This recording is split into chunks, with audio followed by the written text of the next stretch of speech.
Ron. Welcome back to All About FP&A. I know we talked about the storytelling framework in the last episode, and we'll transition this time into interviews. So a lot of folks watching this are also preparing for FP&A interviews, maybe in the coming weeks or months. So it'll be a good uh, transition for us to go from storytelling to interview preparation. Yeah, thank you, Asif. I think it's exactly, I think the principles apply as well. And it's such an important skill set to have for finance professionals to be able to ace their interview. Yep. And I remember you were talking about a story in with yourself personally, where you uh, got a job application and then you immediately hired that person. So that was an interesting story. Maybe you could you let our listeners and viewers know more about that story? Yeah, and so this story is actually me as the interviewer. So basically what happened was somebody reached out to me. So I was working for Kraft Foods. I was a director at the time.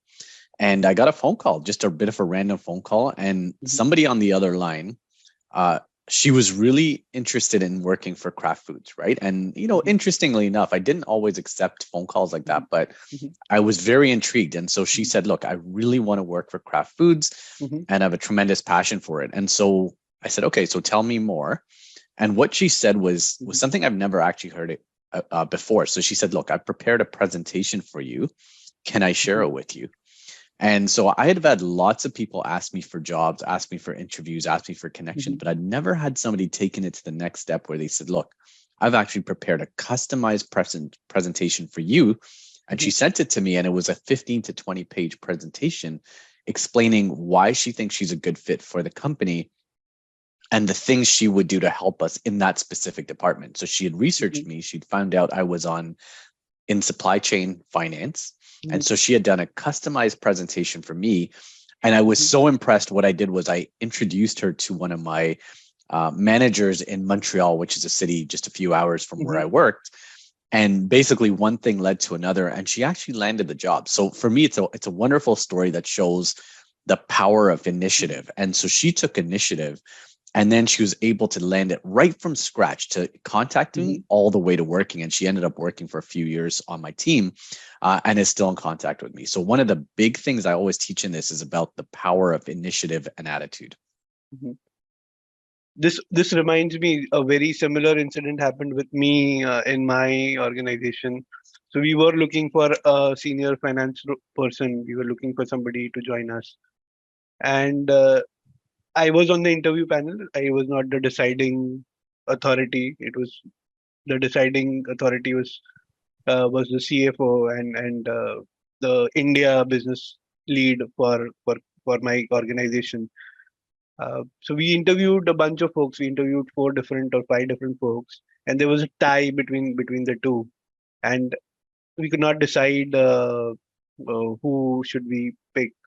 And then we decided to do one last round, and in that round, the person who this person came up with just 1 or 2 slides where he compared our organization with the 3 other competitors that we are anyways talking about every day in, day out. And in the next slide, he suggested 4 or 5 things that we could do to outplay the competitors.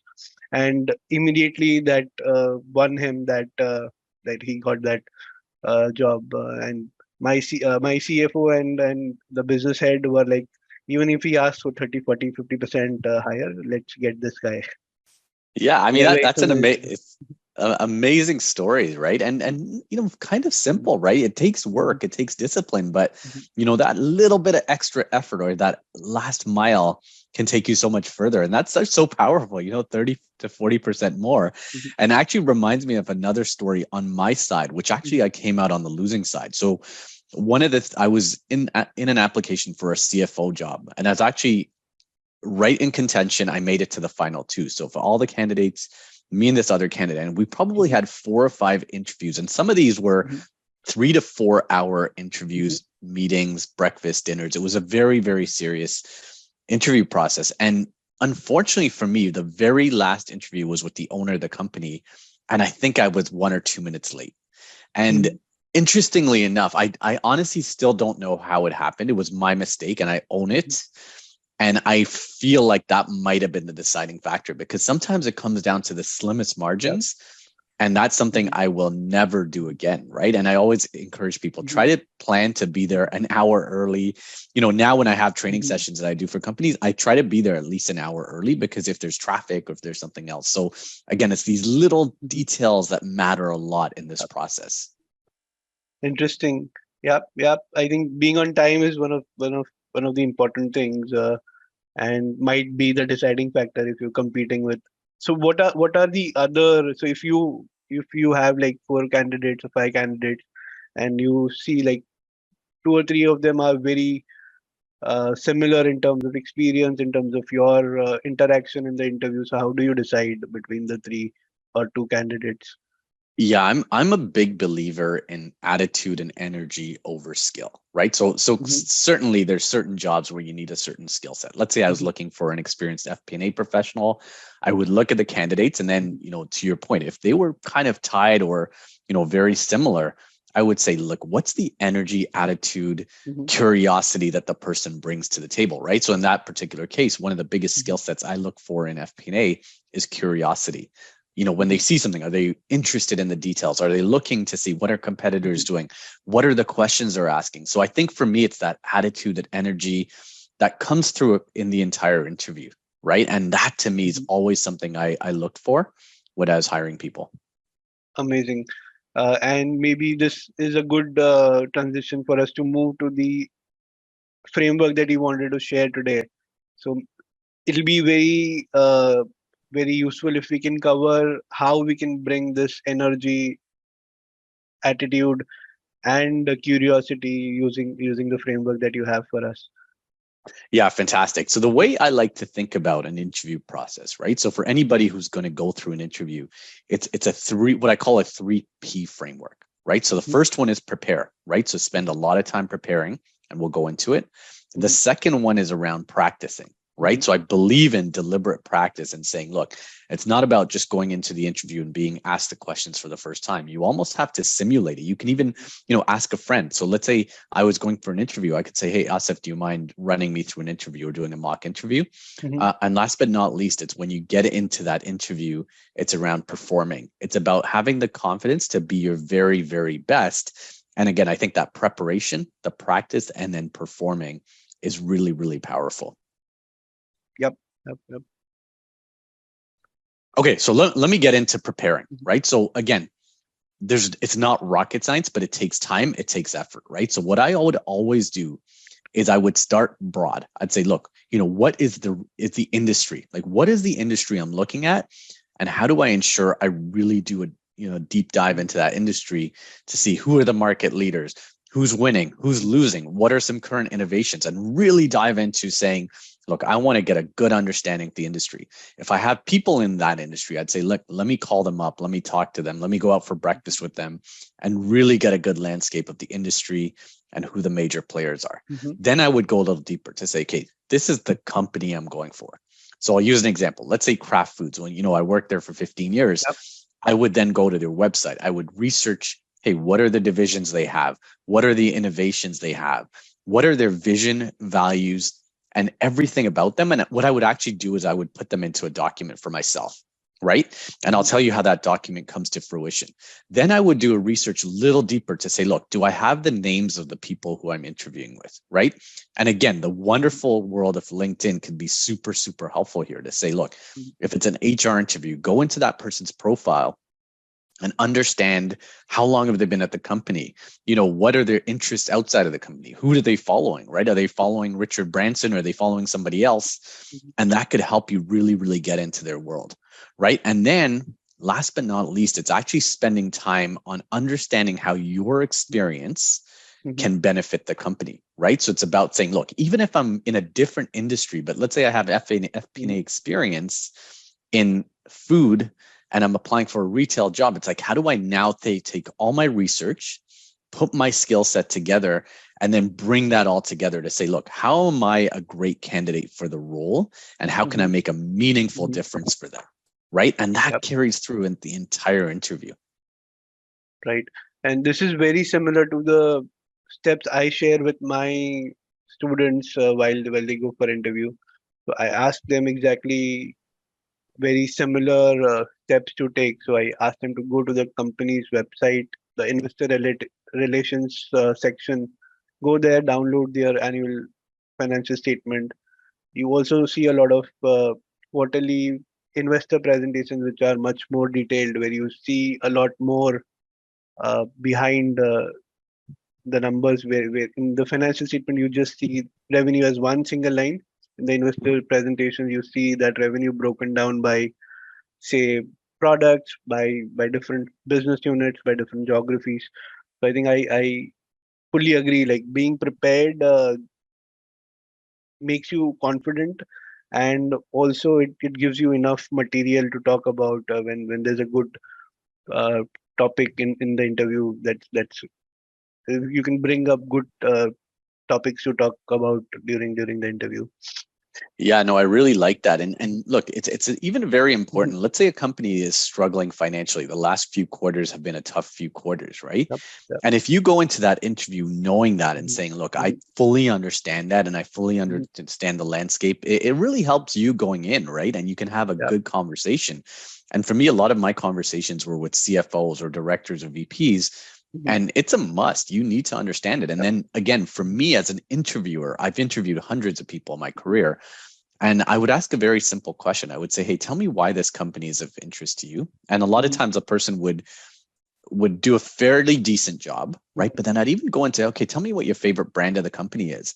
And interestingly enough, I was shocked at how many people hadn't even done that research to say, Yeah. here's the reasons why I want the company Yeah. and here's the brands. And, Yeah. you've taken it to a great level, which is, hey, understanding the quarterly results and deep diving. And then back to what I was saying, what I would do is I'd put it into a simple one-page document. And, in the days of in-person interviews, I would actually take that professional looking page with the vision, the values, and then I would actually type my questions at the bottom of that. And it just came across as very professional. And I think I got that from a YouTube video, which suggested that. And I Mhm. remember it's those little edges that can give you advantage. And again, it looks professional. It shows that I've done my research and Mhm. it shows that I'm very, very prepared for this interview. Yep. It is a little bit like you mentioned, looking at the situation or the position of the company. It's very similar to how a doctor looks at your report, the medical report, and then suggests you prescription or gives you advice on what you should do. So the company's financial statements are exactly, I see them exactly like a report of the company's health, uh, of the company's financial situation, and then you can diagnose and interpret what's happening inside the company, and maybe there might be a good chance that you can have some good points to talk about. Yeah, no, I really like Mhm. that. And then it also helps you go into it pretty wide open, right? Eyes Yeah. wide open. So if the Mhm. company is doing fantastic, okay, Mhm. you're going into a situation where you're generally going to have people in pretty good moods and, Mhm. business is booming. But on the other side of the coin, going into a company that's really, really struggling, at least your eyes are wide open. It's going to be, okay, it's going to be a challenging situation. Yeah. How do I help this company get out of that challenging situation, right? As opposed to being surprised. You never Yeah. want to be Yeah. surprised, right? And if you have options, you might even filter out a few of those companies out of Yeah, yeah, depending on how 100%. many options you have. Yeah. All right. Exactly. Maybe we move to the next step of the Perfect. framework. Yeah, perfect. So after you've done all the preparation, what I really, really encourage is Mhm. practicing. And Mhm. I'll tell a little brief story. So I have a Mhm. friend who's amazing, and I could tell I know how skilled he is at the job he does. Mhm. And he told me he was having a lot of trouble getting a job. Like he was in a job that he was unhappy with, and he was having a lot of trouble. So I said, "Look, why don't I give you a mock interview?" And he said, sure. And I interviewed him. And it Mhm. was almost like as if I was interviewing a different person. He was so nervous. He wasn't answering the questions effectively. And it was a big insight. It was a light bulb moment for me to say, look, there's people who are so skilled at what they do, but Mhm. they don't have that ability to communicate themselves effectively in the interview. So what Mhm. I did was I said, look, I took notes as I interviewed him and said, look, here's all the things I would do differently. I would slow down when you're speaking. I would really be Mhm. prepared for many, many questions. And what he did was he actually practiced. I gave him another mock interview the next day. So he literally spent Mhm. half the night preparing, and it was almost like I was interviewing a different person. So my Yep. message here is around, if that practice can really help take you from kind of average to a really, really good interviewer. Mhm. And it could be, one of those things Mhm. where that skill alone can just take your technical expertise Mhm. and communicate it in a way that's really, really effective. So when I say practice, here's what I mean. I said, look, go onto YouTube, go take a book, use the R2 frameworks, and say, what are the top 10 questions you're going to get? Write the standard Mhm. questions. Asif, tell me about yourself, or Ron, tell me about yourself. Again, that's a very simple question, but most people will go on to say, look, I'm Ron Monteiro and I have 2 kids and I like soccer and stuff Mhm. like that. What they're doing is they're missing the point. The point of that is to say, look, tell me a little bit about yourself and connect it back to how you can help the company, right? And I always like to use the framework to say, look, any question they ask you, try to redirect that back to say, how can Ron help the person who's interviewing me and the Mhm. company, right? So again, I learned so many amazing tips from watching YouTube videos on saying, Mhm. what are the top 10 questions? And what I would do is I would practice those questions, right? So again, standard questions, practice them. Then it becomes around, hey, how is your voice, right? Are you Mhm. going too fast? Are you rushing? Are you going slow? Are you being really, are you projecting your voice really well? So again, that's another element of it. Posture is another one, right? So there's a really famous TED talk, and maybe we can share it in the notes, by Amy Cuddy, which talks about your Mhm. body language, right? And again, I use this in our storytelling session as well.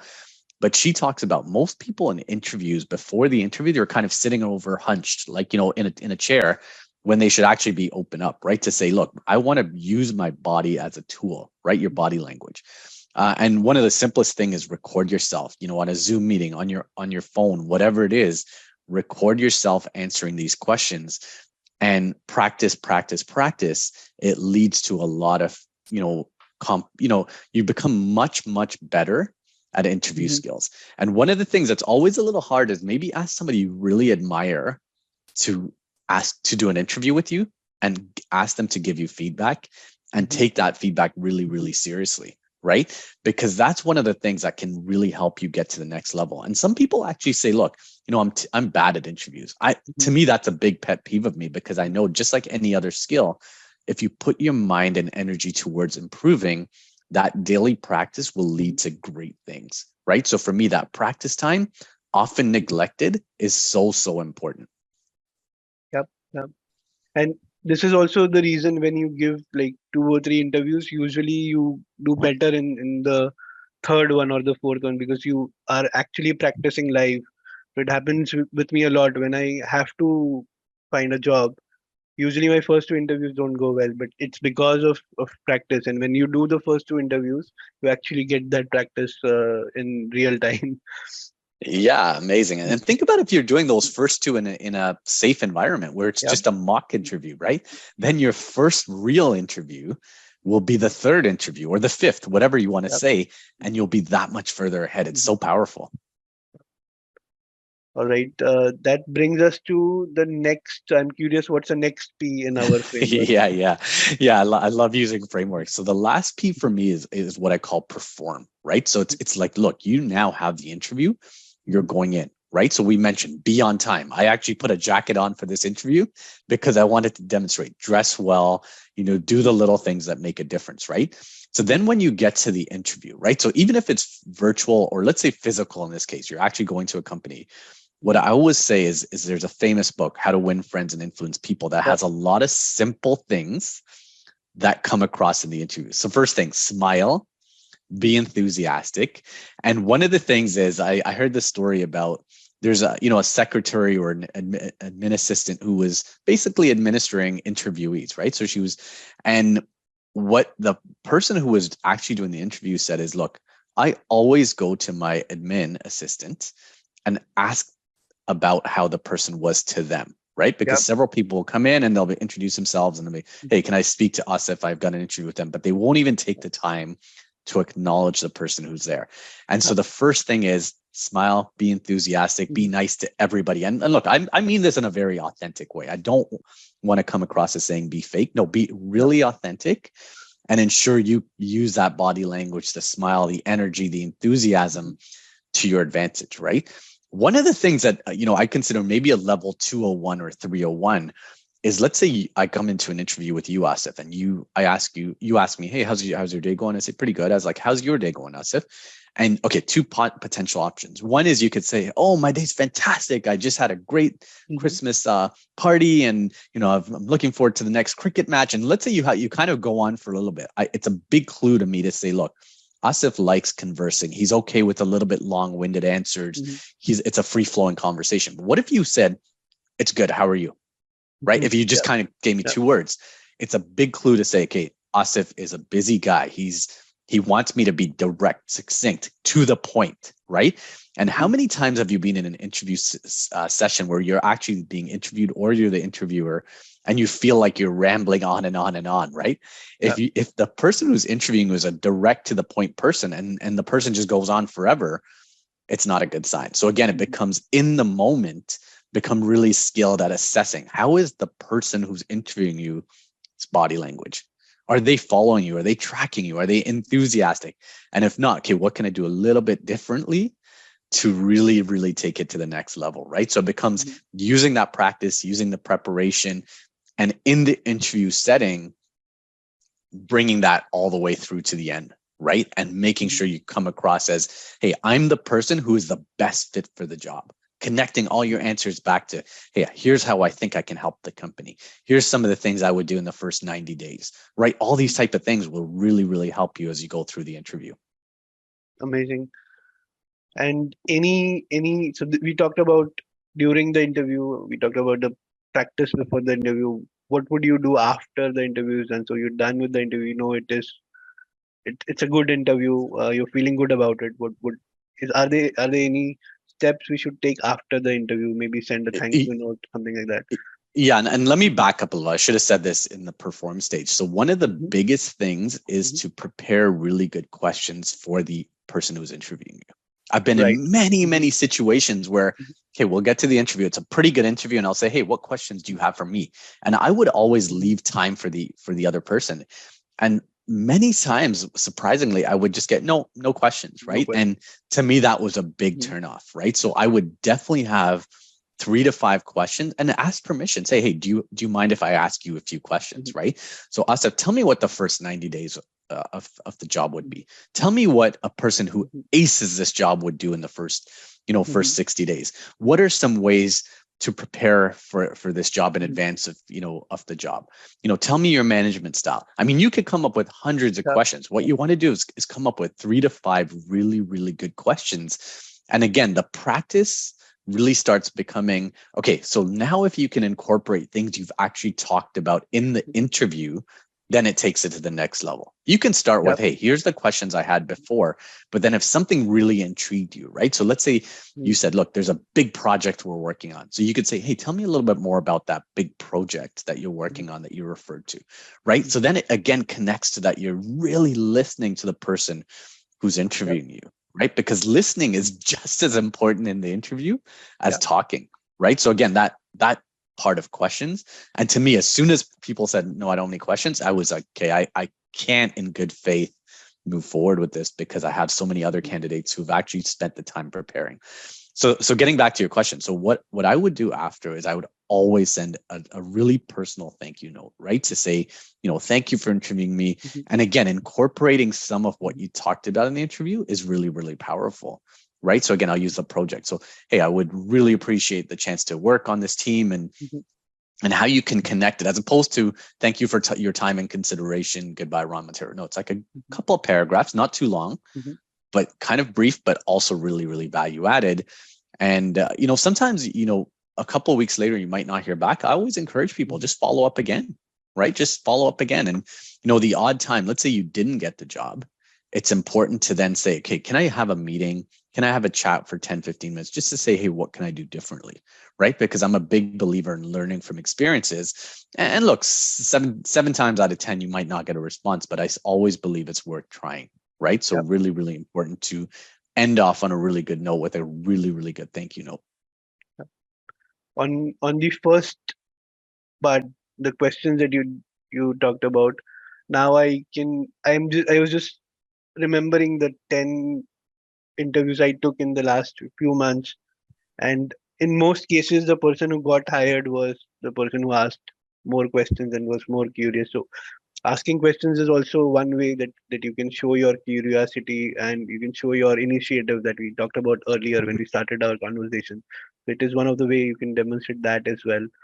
And on the thank you note, I have seen people send me a note along with with the things you mentioned, and also added a table below that, uh, bullet pointing 4 or 5 things that are required for the job, and on the right hand side, saying that okay, this is required for the job. I have 5 years of experience in this, and I have these skills, that these 1 2 3 skills that I can bring to this job description. Same thing with the second bullet point, same thing with the third bullet point. I think that was something I found really impressive, and again that person got the job. Yeah, and again, I think we started the conversation with initiative and energy and attitude and all those things. And frankly, I think I even read something about Warren Buffett, and I think Mhm. he always says, "Look, I hire for attitude and energy rather than skill," because he Yeah. believes I can teach a skill, but Mhm. that attitude, that energy is so different. And look, whenever I hired people like that, I never regretted it. Right, in all Mhm. my jobs, I once had this time where I had these two financial analysts, and they'd been in the job for a long, long time. And Mhm. frankly, at like 450 and stuff like that, I could already start seeing them getting up, and they didn't really have the energy, attitude, Mhm. passion. And I had one person who actually came in, a younger gentleman, and he would come to me. His name was Akil. I Mhm. still keep in touch with him, and I always remember this. Mhm. Every single day he would come to me. I ended up hiring him and say, "Ron, what are we going to do today? How are we going to change the world Mhm. today?" Right? And I was like, "Dude, Mhm. relax. It's Monday morning." But I love that because his Mhm. energy and attitude and curiosity helped us do things that we would never have done before. And I always contrasted that with the other two folks who were just doing their job in a good way, and no Mhm. criticism for me, but he just took it to the next level. And we still talk about that. We still talk about that 1 year period where we made so many significant changes because we both had that attitude, energy, passion, and as a team said, look, we can conquer things that maybe we didn't think we could before. Right, right. I think energy is equally important. And now I again go back to those interviews. So it's asking questions. It's people with energy. It's people with curiosity that get hired in most cases. So Yeah, we. and Mhm. Go sorry, ahead. go ahead. No, no, go ahead. Yeah, Go no, ahead. I was also saying, like, sometimes you don't want to be Mhm. too energetic, right? So let's say Yeah.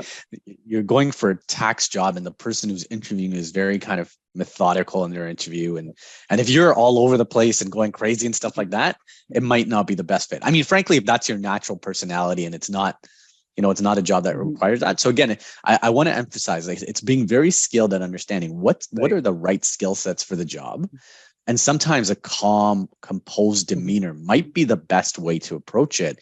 And if that's a natural fit for you, that could be, really, really good. Right. As opposed to, let's say, a Mhm. dynamic FP&A job where you need that energy and curiosity and attitude and stuff. Yeah. One thing I've seen, I did it once. I didn't use it a lot, but I tried it once. So in the first step that we talked about, the preparation step, you mentioned we also look at the people who are going to interview us, the 4 or 5 people who are going to interview us. There's a tool available these days because of these AI and ML things around. If you take their LinkedIn profile and you post it in that tool or that Chrome extension, they give you exact personality of that person, how that person is like based on their social media interactions, and it gives you exactly how you should behave with that person in the is that person an extrovert? Would that person be open for chit chat? Would that person be like very reserved? And I think I used it once and it actually worked. And that was my last interview, which I am working right now, so I haven't had to use it again. But I'll definitely try that also. Yeah, no, it's pretty fascinating, right? The tools that are available, right? And it's funny. I once interviewed for a company, and again, I think I did 5 or 6 interviews. And what they did ahead of time was they made me fill out the survey, which is essentially kind of a personality traits study, right? Yep. But they gave me a copy of it. And again, it's amazing how these tools, and look, I'm sure that AI is even more powerful that you mentioned, Yep. can kind of put you in a little bit of a box to say, okay, Ron, here's Ron's natural personality. And again, I think for me, it's important to, okay, when you do that assessment, then think about the person you may be working for, because I've been in situations where I've had managers and our personalities haven't clicked, and I haven't had a good time and they haven't had a good time and stuff like that. So I think you made a fantastic point about, when we talked about a company's poor results, it's a way of filtering. That could be a way of filtering out as well, right? Because the most important thing in many cases is your direct manager, right? And so this could be a wonderful tool to say, yes, it's a two-way street when you're interviewing, not just, hey, I'll take the job at all costs. It's like, look, let me find the best situation for myself. So I love that tool. I'm so curious about it. Yeah, I'll definitely share a link if I can, so people can also test it out, and it'll be like a good experiment for a lot of folks. All right, so I don't know if we have any more topics to discuss. Are we done? Let me just quickly go through. So we did the framework. Did we miss anything? Did we miss any of the No, I slides? no, I think we've had some fantastic conversation, and I think starting with the framework and Mhm. prepare, practice, perform is one of those things, right? And it's just like any other skill set. It's about Mhm. over time. How do you just work on it, work Mhm. on it, work on it to Mhm. the point where you can be great at any interview, right? And it becomes a really natural skill set where your narrative becomes, yes, I'm great at interviews because I've spent the time preparing. So yeah, no, wonderful conversation. Nothing else to add on my end. I equally enjoyed this conversation, and looking at the slides, initially I thought this would be a very good conversation. It turned out to be one, just because a lot of things are very similar in the way we approach interviews. Uh, Once we post this on wherever we do that in LinkedIn or YouTube, we will get a lot of questions on interviews. So we should be ready for folks approaching us. So I'm warning you in advance for that. And is that from more from LinkedIn or YouTube? I I I assume people will watch on YouTube and then come on LinkedIn. Okay, yeah. No, I'm happy. I love this, right? I mean, I was also, it's funny, Paul Barnhurst referred me to one of his friends who's having a hard time. And I gave him that same advice about initiative and energy. And he sent me a note, funny enough, last night on LinkedIn saying, hey, he's done that. And he's got another round of interviews and stuff like that. So, I mean, you know it, just like, the work you've done to build your business, your side business and your book and all that, it takes work and discipline, right? And those are the people who are going to excel. Yep, yep. And I did a very similar interview a year ago, and I still today see like once in a while people come back to me. Okay, that helped me in my interview. So I'm hoping this video will turn out to be the one that helps a lot of people. And again, thank you so much for taking time on a week, like on a holiday week time, where most of the people are enjoying. So thank you so much for joining us, and we will again meet sometime soon in 2023. Yeah. Look, let's continue this partnership.